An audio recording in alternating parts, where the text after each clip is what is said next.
Hey everyone, Britta Albert here.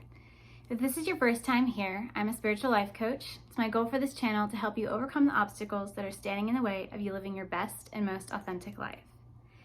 In today's video, I wanted to actually talk about a meme, I guess you could call it, or just a quote that I saw on Facebook, because sometimes that's the best place to get inspiration for a video. So I'll post it right now so you can see it.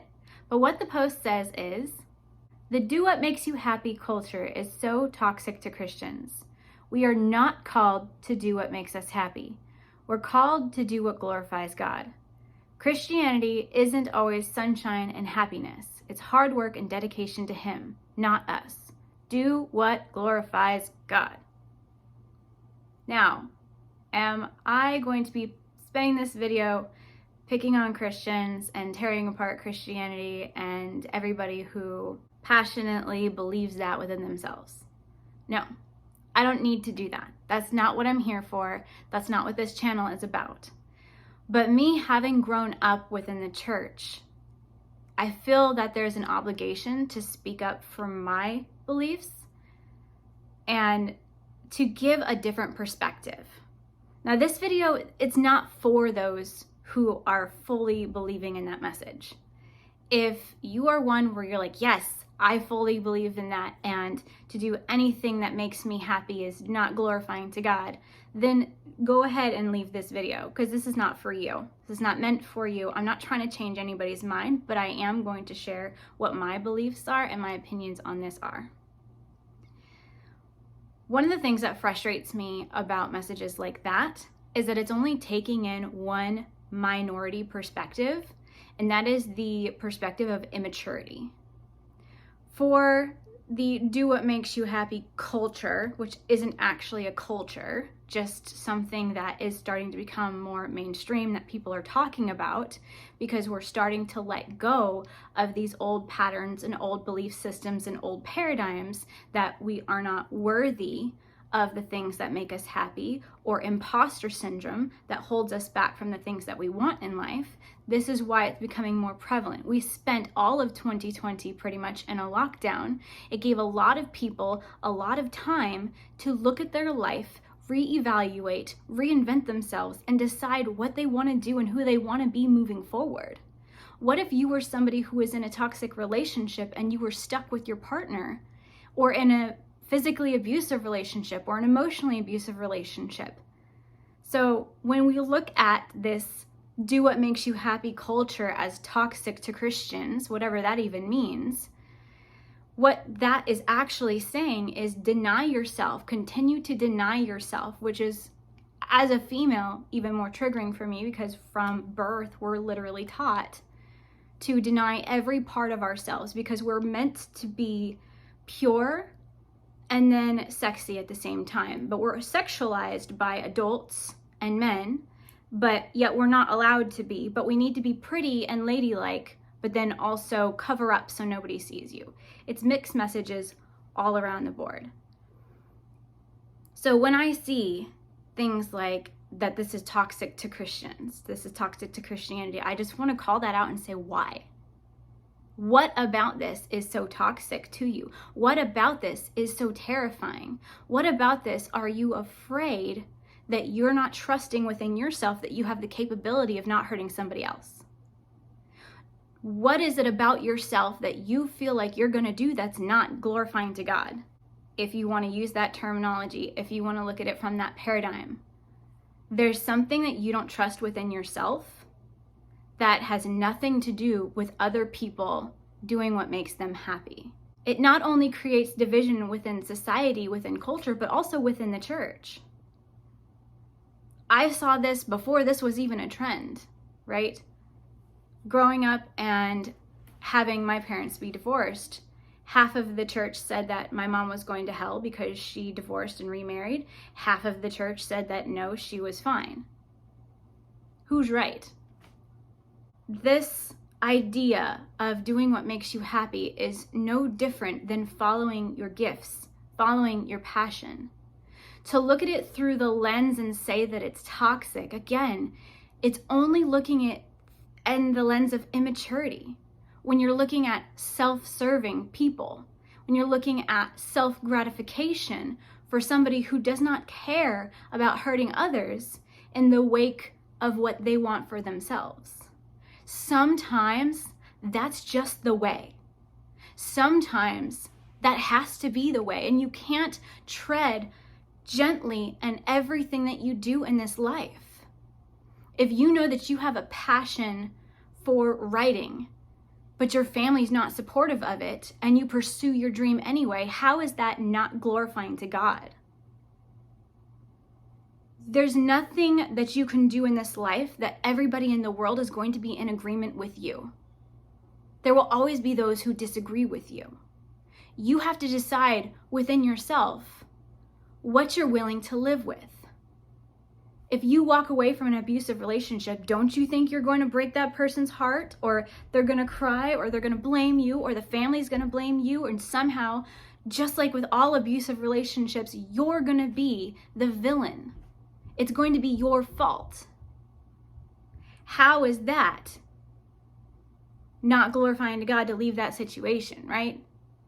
So just like the reason I'm taking this to the polarity, the extreme, because you might say, well, Britta, that's not fair. That's not necessarily what that means.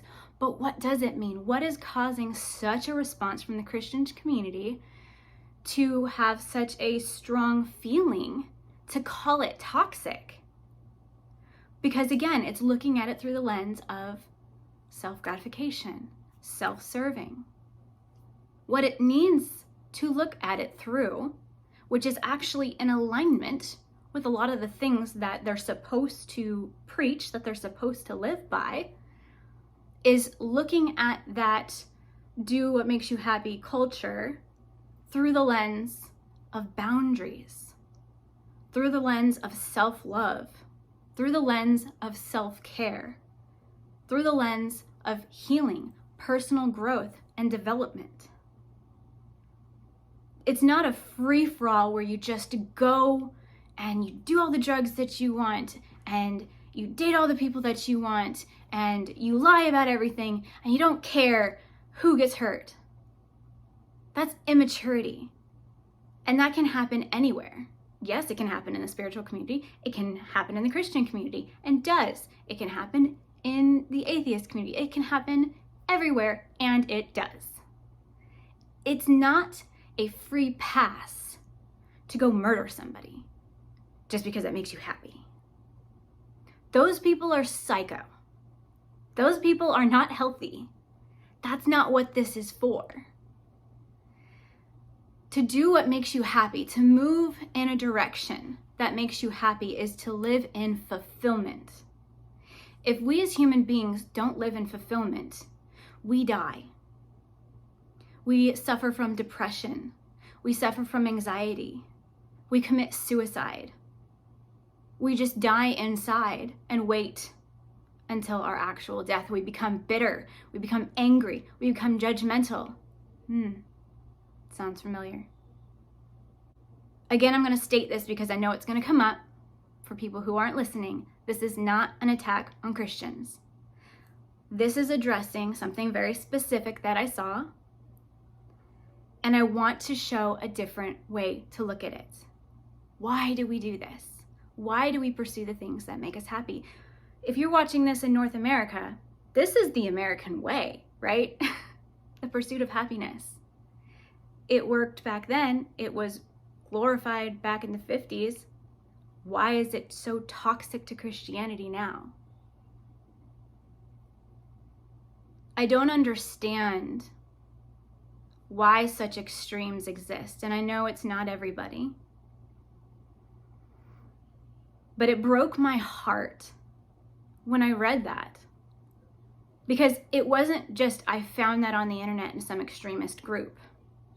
I saw it on my timeline because somebody that I'm friends with shared it, which means that they identified with it and they agreed with it, which broke my freaking heart, guys.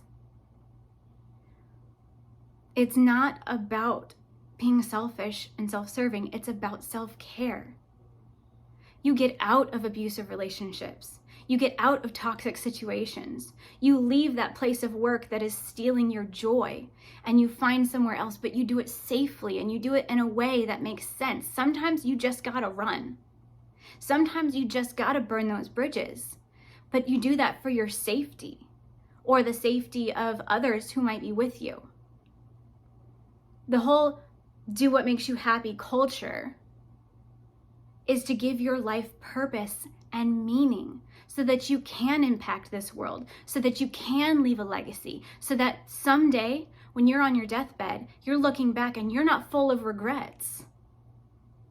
Tell me that that's not glorifying to God. There's no need for this division. And I know that if you guys are still watching this, that you're probably in alignment with me and you're not really the ones that I need to say that to. So I want to encourage you. Don't be swayed by people who are fearful of loving themselves.